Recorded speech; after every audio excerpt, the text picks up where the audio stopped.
జై Bharat national party అధ్యక్షుడు CBI మాజీ జేడీ వివి లక్ష్మీనారాయణ పోలీసులను ఆశ్రయించడం చర్చనీయాంశంగా మారింది. తనకు ప్రాణహాని ఉందంటూ లక్ష్మీనారాయణ విశాఖ పోలీస్ కమిషనర్కు ఫిర్యాదు చేయడం కలకలం రేపుతోంది. విశాఖలో తనను అంతమొందించేందుకు కొంతమంది ప్రణాళిక రచించారని ఆరోపించినట్టు తెలుస్తోంది. అంతేకాదు కొన్ని ఆధారాలను సైతం సిపికి అందజేశారు. తనకు రక్షణ కల్పించాలని సిపిని జేడీ లక్ష్మీనారాయణ కోరారు. జై భారత్ నేషనల్ పార్టీ అధ్యక్షుడు సిబిఐ మాజీ జేడీ వివి లక్ష్మీనారాయణ సంచలన ఆరోపణలు చేశారు.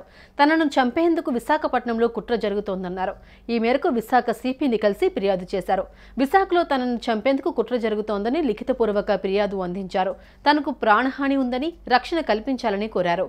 గాలి జనార్దన్ రెడ్డి నుంచి తనకు ప్రాణహాని ఉందని, గతంలో జనార్దన్ రెడ్డిని అరెస్టు చేసినందుకు తనను అంతమొందించేందుకు కుట్ర జరుగుతోందని, తనకు రక్షణ కల్పించాలని విశాఖ కమిషనర్ను లక్ష్మీనారాయణ కోరినట్లు తెలుస్తోంది.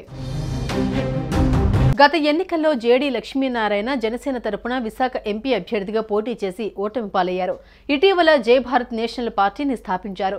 లక్ష్మీనారాయణ పార్టీకి పార్లమెంట్, అసెంబ్లీ నియోజకవర్గాల కామన్ సింబల్గా టార్చ్ లైట్ గుర్తును కేటాయిస్తూ ఎన్నికల సంఘం నిర్ణయం తీసుకుంది. విశాఖ ఉత్తర నియోజకవర్గం ఎమ్మెల్యే అభ్యర్థిగా పోటీ చేసేందుకు లక్ష్మీనారాయణ నామినేషన్ దాఖలు చేశారు. ఇలాంటి సమయంలో తనకు ప్రాణహాని ఉందని విశాఖ సిపికి జేడీ లక్ష్మీనారాయణ ఫిర్యాదు చేయడం చర్చనీయాంశంగా మారింది. సుమన్ టీవీలో మీ పర్సనల్ అండ్ బిజినెస్ ప్రమోషన్స్ కోసం కింది నెంబర్కి కాంటాక్ట్ చేయండి.